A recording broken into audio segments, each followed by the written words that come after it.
Assalamualaikum warahmatullahi wabarakatuh. Saya Reza Salsabila Oktavia dengan NIM akhir 032. Di video kali ini saya akan melakukan tutorial pembuatan laporan keuangan di bidang jasa. Pada lembar menu utama kita akan mengatur kolom B dan juga kolom L. Caranya kita blok kolom B, kemudian klik kanan, lalu pilih kolom white, kemudian isikan angka 3, lalu klik OK. Saya memilih usaha Huki Laundry di Jalan Bersama. Lalu kita akan mengatur bulan dengan cara memilih data, kemudian data validation di data tools, kemudian kita pilih list pada bagian allow, kemudian isikan nama-nama bulan di bagian source, lalu klik OK. Maka tampilan akan seperti ini. Transaksi kali ini saya memilih bulan Desember, kemudian tahunnya kita ketik secara manual. Lalu kita akan menambahkan link di menu utama. Caranya yaitu kita klik kanan pada bagian menu utama, kemudian kita akan pilih link, lalu pilih place in this document, kemudian pilih menu utama, klik OK. Kita lakukan hal serupa pada sel daftar akun. Lakukan hal tersebut sampai dengan NSS penutup, kemudian akan menjadi tampilan seperti ini. Next, daftar akun. Nah, kita akan membuat kotak menu utama, yaitu dengan klik insert, kemudian shape, lalu pilih bentuk yang kita inginkan, ketik menu utama di dalam kotak tersebut. Lakukan hal serupa pada previous dan juga next. Kemudian kita akan atur link di menu utama. Caranya yaitu klik kanan, kemudian pilih link, lalu pilih menu utama di bagian place in this document, kemudian OK. Lakukan hal serupa di bagian next, tetapi pada bagian place in this document kita akan memilih di lembar selanjutnya, yaitu customer and supplier. Lalu klik OK. Nah, untuk previous di bagian place in this document kita pilih menu utama. Dan ini daftar akun yang telah disediakan. Next ke bagian customer and supplier. Nah, ini telah disediakan data mulai dari daftar customer dan juga daftar supplier. Lanjut kita ke neraca awal. Untuk kepala neraca hanya bagian periode yang menggunakan rumus seperti ini. Untuk bagian nomor akun kita paste link dari lembar daftar akun. Kita ketik manual pada kolom debit dan juga kredit. Kemudian kita total dengan menggunakan rumus sum. Lanjut ke bagian jurnal umum. Di setiap lembar kita sediakan menu utama, previous, dan juga next ya teman-teman. Lalu untuk kepala jurnal yang diberi rumus hanya pada bagian periode.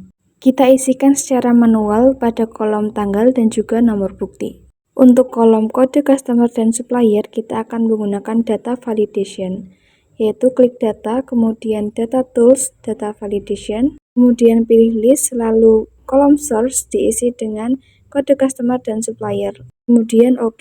Tampilan akan seperti gambar. Lalu ketik manual di bagian keterangan dan juga kode. Pada nama akun, kita akan menggunakan rumus VLOOKUP.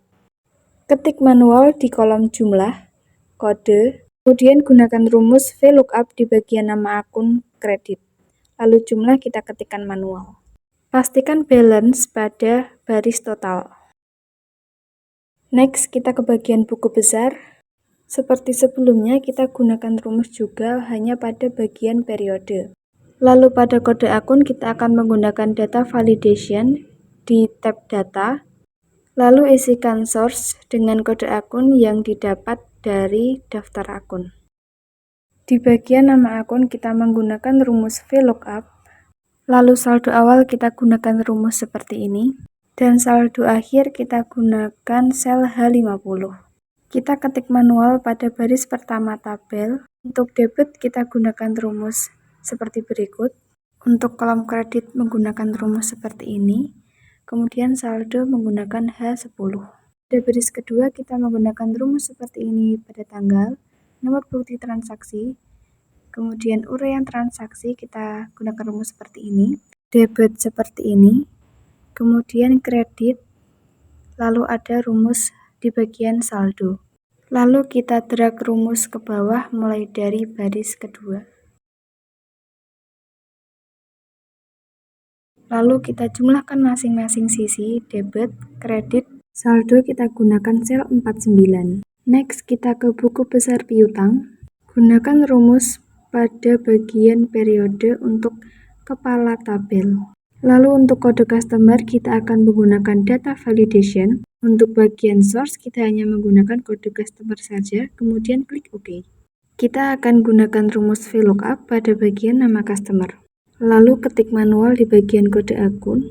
Untuk saldo akhir kita gunakan sel H35. Kita ketikkan secara manual pada baris pertama tabel. Untuk debit kita gunakan rumus VLOOKUP. Kemudian kosongkan bagian kredit, lalu saldo debit kita gunakan sel F16. Untuk baris kedua, pada tanggal kita gunakan rumus seperti ini. Lalu nomor bukti kita gunakan rumus seperti ini. Lalu gunakan rumus juga pada kolom uraian transaksi. Lalu gunakan rumus di kolom debit, kolom kredit, dan juga pada saldo debit. Kemudian drag rumus ke bawah.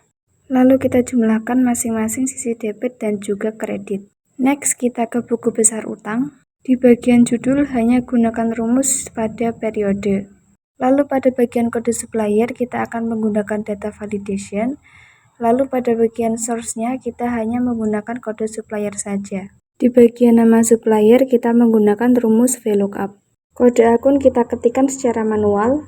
Lalu saldo akhir menggunakan H35. Pada baris pertama kita ketikkan secara manual di tanggal, uraian transaksi. Kemudian kredit kita gunakan rumus, saldo debit kita gunakan sel G16. Kemudian untuk baris kedua kita gunakan rumus mulai dari tanggal, nomor bukti transaksi, uraian transaksi, debit, kredit, dan juga saldo debit. Kemudian drag rumus ke bawah. Lalu jumlah untuk masing-masing kolom debit dan kredit. Lanjut kita ke neraca saldo. Pada sel D6 kita menggunakan rumus seperti ini. Untuk kepala neraca hanya pada bagian periode yang menggunakan rumus. Lalu kita paste link kode akun dari daftar akun. Untuk bagian nama akun kita menggunakan rumus VLOOKUP. Kolom debit kita menggunakan rumus seperti ini. Kemudian untuk kolom kredit kita menggunakan rumus seperti ini. Kemudian kita drag rumus ke bawah. Lalu kita totalkan untuk masing-masing kolom debit dan juga kredit. Jika saldo balance, maka pada cek saldo akan menunjukkan saldo seimbang.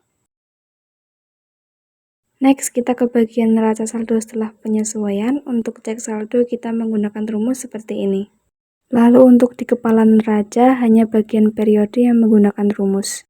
Pada kolom kode akun kita akan paste link dari lembar daftar akun. Lalu kolom nama akun kita menggunakan rumus VLOOKUP, kemudian debit menggunakan rumus seperti ini, dan juga kredit rumusnya seperti ini. Kemudian drag rumus ke bawah. Lalu jumlahkan untuk masing-masing kolom debit dan juga kredit.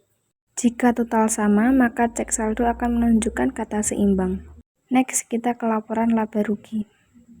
Nah, untuk kepala laporan sama, hanya bagian periode yang menggunakan rumus. Untuk kolom C, kita akan menggunakan data validation dengan mengisikan kode akun pada bagian source. Kemudian untuk kolom D, kita akan menggunakan rumus VLOOKUP. Sel E13 kita menggunakan rumus seperti ini. Kemudian jumlahkan pendapatan yang diterima.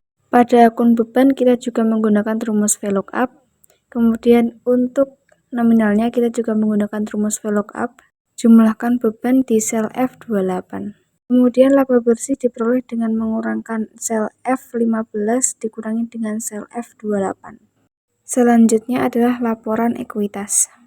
Untuk kepala laporan hanya pada bagian periode yang menggunakan rumus. Nominal di sel E13 diperoleh dari neraca saldo. Lalu untuk tambahan modal dikosongkan, laba rugi diperoleh dari laporan laba rugi, kemudian private diperoleh dari neraca saldo. Untuk sel E19 diperoleh dengan menjumlahkan mulai dari sel D15 sampai dengan sel D17. Modal akhir diperoleh dengan menjumlahkan modal awal dan juga penambahan. Next, laporan neraca. Di bagian cek saldo kita menggunakan rumus seperti ini. Lalu untuk kepala laporan hanya pada bagian periode yang menggunakan rumus. Untuk kolom C dan juga kolom F kita ketikkan secara manual. Lalu untuk kolom D kita menggunakan rumus VLOOKUP. Kolom E kita menggunakan rumus seperti berikut. Kemudian drag rumus tersebut ke bawah. Untuk kolom G kita menggunakan rumus VLOOKUP, kemudian H kita gunakan rumus seperti berikut. Kemudian selanjutnya kita akan menjumlahkan total aktiva, lalu jumlahkan juga total hutang lancar, kemudian kita jumlahkan juga aktiva tetap, jumlahkan juga total hutang jangka panjang. Kemudian model kita gunakan rumus VLOOKUP, lalu kita jumlahkan. Kemudian untuk total pasiva kita peroleh dari penjumlahan hutang lancar, hutang jangka panjang, dan juga total modal. Kemudian untuk aktiva kita peroleh dari penjumlahan aktiva lancar dan juga aktiva tetap.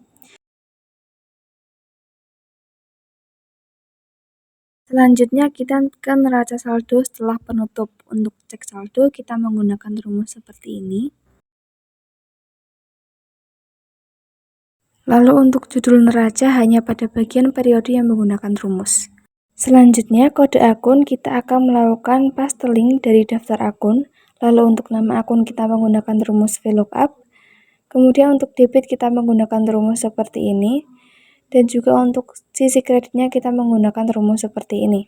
Kemudian drag ke bawah. Lalu kita totalkan untuk sisi debit dan juga kredit. Apabila total sudah sama, maka di bagian cek saldo akan menunjukkan kata saldo seimbang.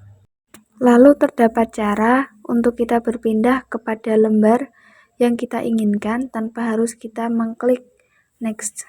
Kita kembali ke bagian menu utama, kemudian kita pilih lembar yang akan kita kunjungi, misalkan jurnal umum. Kemudian kita klik, lalu kita akan berpindah ke jurnal umum. Nah, itu tadi tutorial bagaimana cara membuat laporan keuangan di perusahaan jasa. Cukup sekian yang dapat saya sampaikan, semoga bermanfaat bagi teman-teman. Thanks for watching.